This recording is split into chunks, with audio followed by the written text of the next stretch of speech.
Greetings everybody, coming to you from my 2023 Nissan Versa S Manual. So I've had this car about 11 months now. Haven't driven it a whole lot. It's only got 6,200 miles on it. But I wanted to talk a little bit about it. Decided to take it out for a drive today. And I've been driving some of my other cars more lately, but when I get into this car after driving some of my other cars, I really notice some things about this car compared to those, and I want to share that. First of all, this is just so super fun to drive. It is way more sporty and visceral than you would think. There's definitely nothing boring about this. People typically tend to associate economy cars like this with being boring, but no, this one, just the sound of the engine, the feel, the handling, especially when you get the engine up over, I think it's like 52 or 5600 RPMs. There's a variable valve adjustment that kicks in a little bit and gives it a little extra power. So this is actually a pretty light car, and it's got 122 horsepower. I timed an 0 to 60 run a few times with this, and my best time was like 9.25, which for what this car is, that's just really amazing. It does perfectly fine getting up to speed to merge onto the highway and everything like that.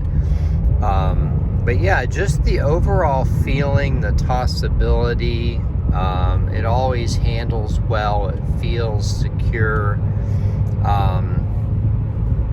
And you know, I wouldn't go so far as to use the word exciting. It's not exactly exciting, but you know, it's really not far from that either. It is, it's just pleasant. It's pleasant. It is engaging. The steering feel is better than you would think on a car like this. Ooh, we got some ice here. Let's see what this is like. Got a little bit of traction control kicking in there on the ice. It got really cold here last night. It was like 29 when I first started out. You can probably see what it is now. I can't look down to see the temperature right now. I got too many turns to pay attention to. But yeah, just going around the turns like this, it's very easy to feel the feedback from the wheels into the steering wheel. And you know, some other positive things about this car: the seats are all day comfortable. Nissan really got the seats right in this car. It's the perfect balance between firm and soft. Everything's in the right position. They're not supremely adjustable. It's just like basically forward, backward, and backrest, all manual adjustments, but still.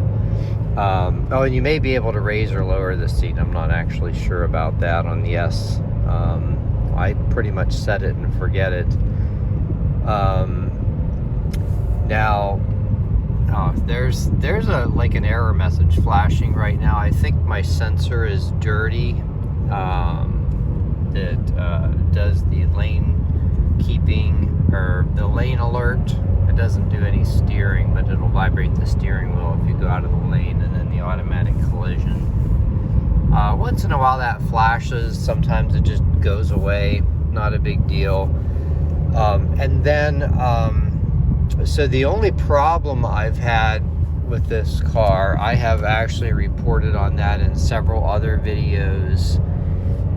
It was actually the day I bought it, I think.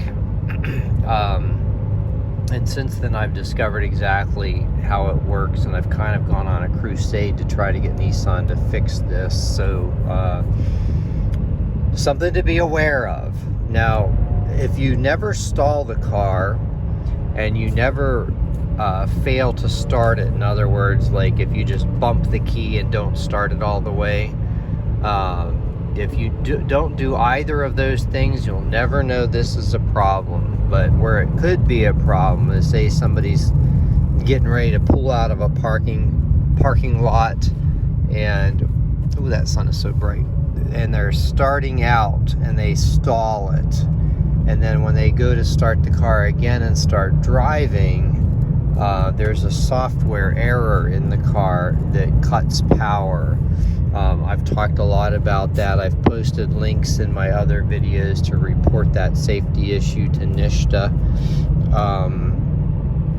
But you know, I know what to expect, and so I've kind of gotten used to it, but I would still like to see Nissan fix that issue on this car. And I've been doing everything I can on my end to try to make that happen. I've actually written letters to NHTSA showing screenshots of the complaints filed. I think this week I'm actually going to write a letter to Nissan corporate and enclose some of that. Maybe it'll get to the right department, who knows. I know a lot of people who have had these cars that have experienced that problem have found me on YouTube and have commented about that. Last I checked on NHTSA, there's 23 complaints, and I think that would be enough to get them to open an investigation. So far it hasn't been, so I think we're going to need more people to do that. You know, I can envision somebody who's not aware that this problem exists. So like if you just go to a dealer and buy one of these without having done any research, you're not going to know that problem is there, and it could create a safety issue. Trying to pull out and having very little power. If you look back, one of my first videos about this Versa, my 23, is a video about exactly that.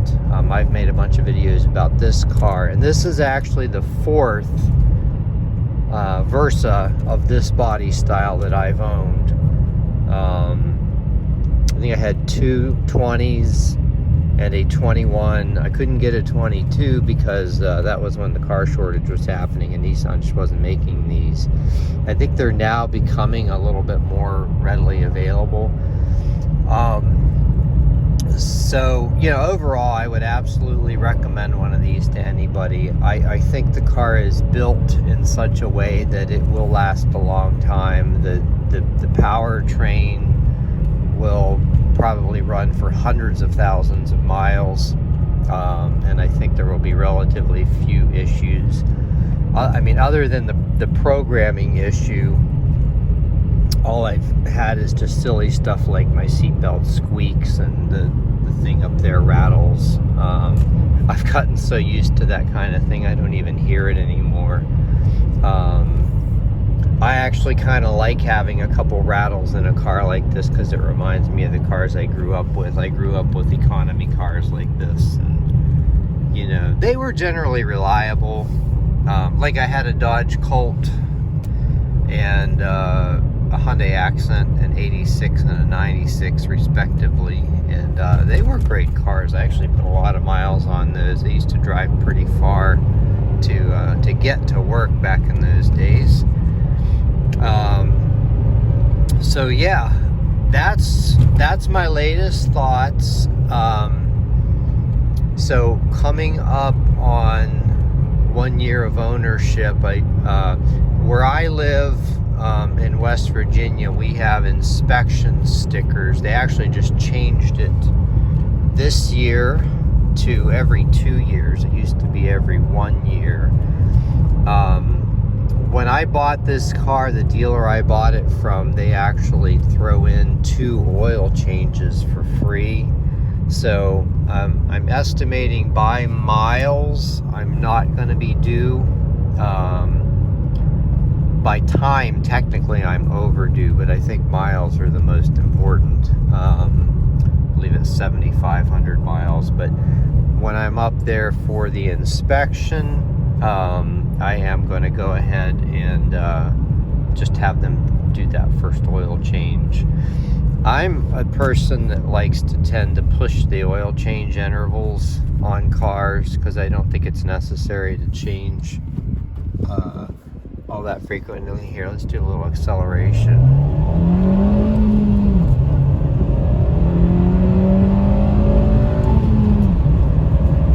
I mean, you get just enough engine noise to make it really fun to drive, and you know, you can see it's really no slouch. But anyway, yeah, so that's just more endless rambling from me. So hopefully somebody enjoyed this video, and that's my latest update on this car. Have a great day, everyone.